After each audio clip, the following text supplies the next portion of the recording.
Society believes that when women are confident in their work, that we are arrogant or we're bitches. And I've been perceived as maybe a bit pretentious sometimes or arrogant, but I'm not.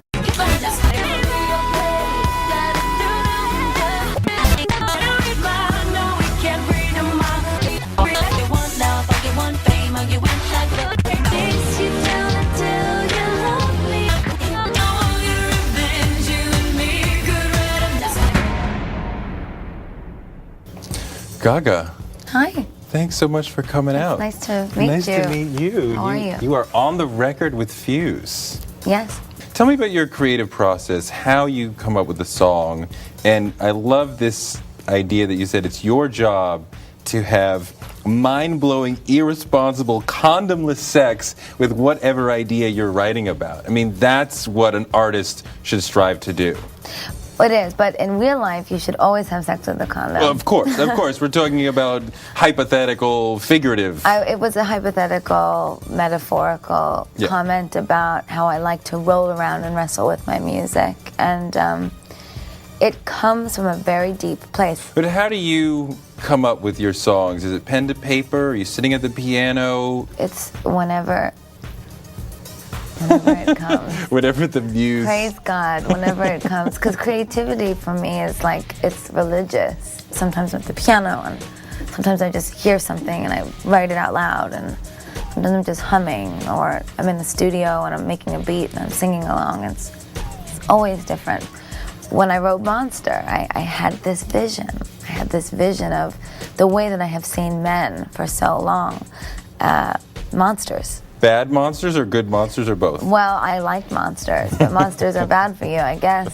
So that's what the record was about. Why do you want to be famous? Well, fame for me is not external, it's internal. So Right. I've been famous for a long time. And I certainly know that my destiny is to be a storyteller in the world and a liberator in the world. So I guess you could say my external fame is a voice.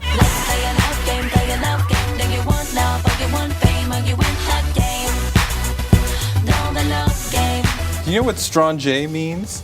Stranger? Yeah, I'm talking about like Grace Jones. Okay, yeah, well... Stranger. Yeah. I mean, that's you. That's so much of who you are. Grace is a huge inspiration to me.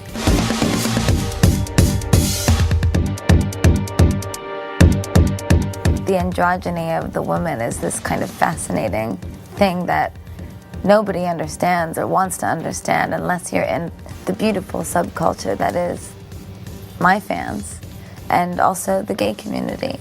They get it instantly. Yeah. And they love it. When Madonna says you have that it factor, what does that do to you? I mean, it sounds like a heap of pressure to me. That's kind of like saying that Rivera can't handle the ninth inning. Yankee references from Gaga, I love that. But you know what I mean? But you're Mariano Rivera. I'm a closer. But I guess what I'm trying to say is, when Madonna says something like that, I'm not the kind of woman that pisses out in the ninth inning. I rise and I close.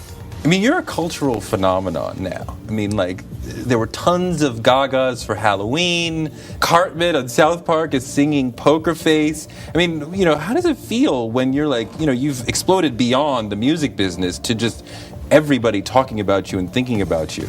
Well, that's the idea. I want to be a part of culture. When I say I'm an artist of liberation, that is where the work is. It's in culture, it's in society, it's with the people. I don't care about what people think of me. I care what they think of themselves. When they come to my shows, my fans aren't sitting there going, oh my God, I love Gaga. They're going, I feel so cool right now that I'm here. I love that you love Andy Warhol. Yeah. Talk about what you love about him and how he influences you. One of my favorite things he said is, artists make things that people don't need. And I was in Paris and I saw this painting and it looked nothing like a Warhol. And I started to cry. I was just staring at this painting thinking, why don't you look like a Warhol? And he made it when he was, you know, like 23, when he was my age. And I said, I feel like that painting. I feel like I have not yet defined my aesthetic. So I'm just beginning. Now I'm in my silkscreen period. Do you cry a lot? Lately I cry quite a bit, yeah. To be perfectly honest. But I cry a lot when I write. Were you popular in high school? No, No. no. Were you tormented in high school? Yeah. Oh, you used the wrong word. I had friends, of course. Yeah. I think everyone has at least one friend. But I was not really understood. I felt out of place. I felt like a misfit. And but then when I left school, I loved that I was a misfit.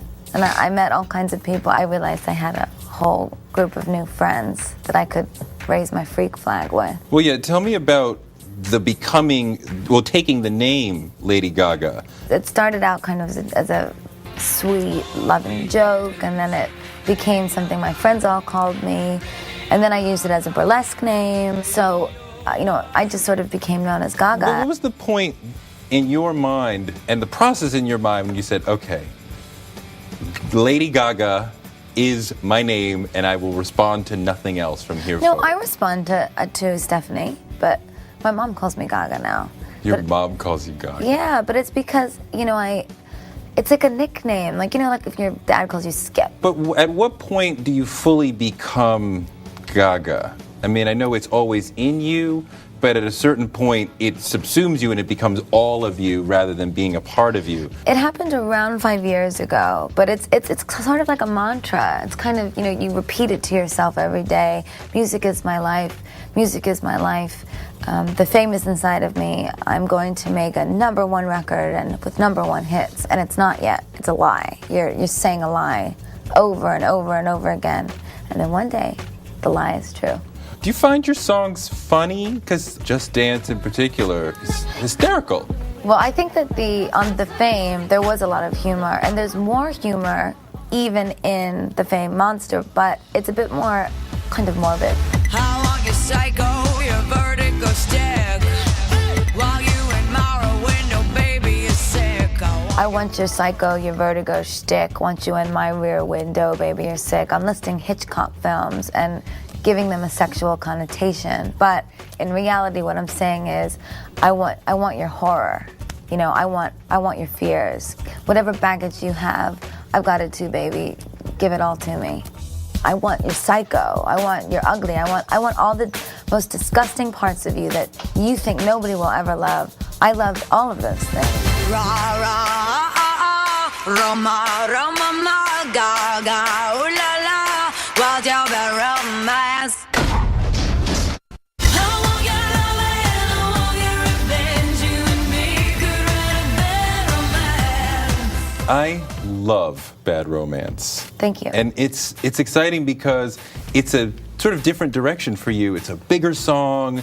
It's just so large. I want to hear it in like a gigantic club. Well, I spent a lot of time in Eastern Europe, in Russia, and in Germany, and I really fell in love with industrial Gothic music. It's very, very niche oriented, so I thought, what if I did sort of a pop experimentation with, super pop melodies, and I wanted it to be halfway in between my previous work and a departure, something new and bigger. I want your ugly, I want your disease. I want your everything as long as it's free. I want your ugly. I want your disease. I'm like, what? The love is just all encompassing. Whatever you got, I want it. I want your ugly, I want your disease. All of those things that I'm saying, it's like when you love someone so much and your fear of losing someone is so deep that I want your psycho, I want your ugly, I want all the most disgusting parts of you that you think nobody will ever love. I loved all of those things. Each song represents a different monster that I feel like I've encountered on the road. So my fear of love, my fear of alcohol, my fear of sex. Well, I want to talk about those specifically because there's a lot of fear of monsters within this. But, okay, so for you, fear of sex, what does that mean? Well, Alejandro, which is one of the songs on the album, that's my fear of sex monster. And in that song, I'm saying goodbye to all my past lovers. It's symbolic of me moving on. What about fear of alcohol? Well, Fear of Alcohol is sort of in a mixture of two songs. One is So Happy I Could Die, and that song is happy in the club with a bottle of red wine, stars in our eyes because we're having a good time. Yeehaw, so happy I could die. It's a fear of that happy place that we get to when we're in an addictive state. I would expect you to have a fear of fame monster in there somewhere. Is there no fear of fame and what it does to a person and how it changes your life? You know, it's very funny because I didn't intend on writing a new album, and that's really what this is. It's a re-release that is my old record attached to an entirely new album. Okay. And when I woke up and it was all done, I hadn't written about fame, and I didn't write about money, and I didn't write about celebrities or paparazzi. I wrote about everything else. We're going to talk about this, but it's not really a new album because you have the old songs and 8 new ones, right? Well, I guess for me it is. It's just in conjunction with the first album, it makes it much more of a complete sense. When you come up with 8 songs, why not do 4 or 5 or 6 more and do a proper album rather than giving us the fame added on with 8 new songs? Well, it would only be maybe 4 more records, right, to sort of meet the industry standard of what most artists put out as a record. But the album in itself, The Fame Monster, is the yang to the yin of the fame. It's finished. In the book of Gaga, which comes with the album, right, you are selling locks of your hair. How much hair do you have to sell? Well, it's not my real hair. So it's parts of wigs that you've bought? Yeah, well, I've never really been very secretive about wearing wigs. So I guess I didn't know what to do with all of them, so I said, take them and tear them up and give them to my fans, because my fans would love that. Yeah. My little monsters, they love very specific things, and I know what they need. Why do you call your fans monsters? I think it's because my show is kind of like an exorcism. We identify with one another. I see myself in my fans, and they see themselves in me. And I call them little monsters because they're my inspiration.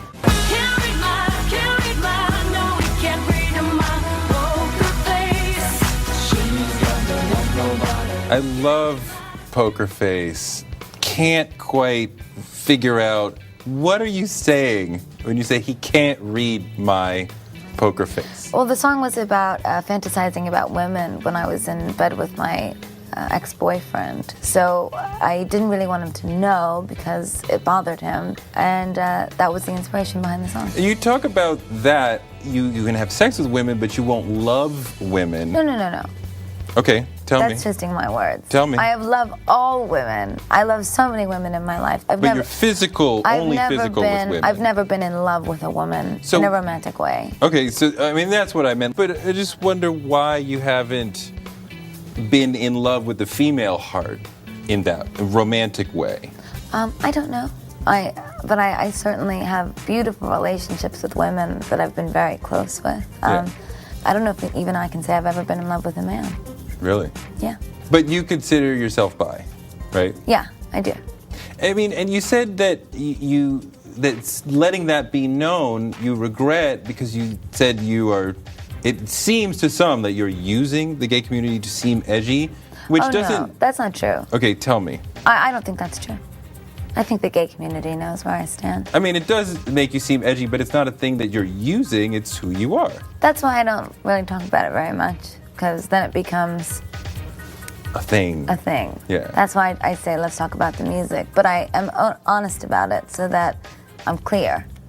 When I hear one of the most famous rappers in the world say something homophobic on the radio, I want people to yell at him.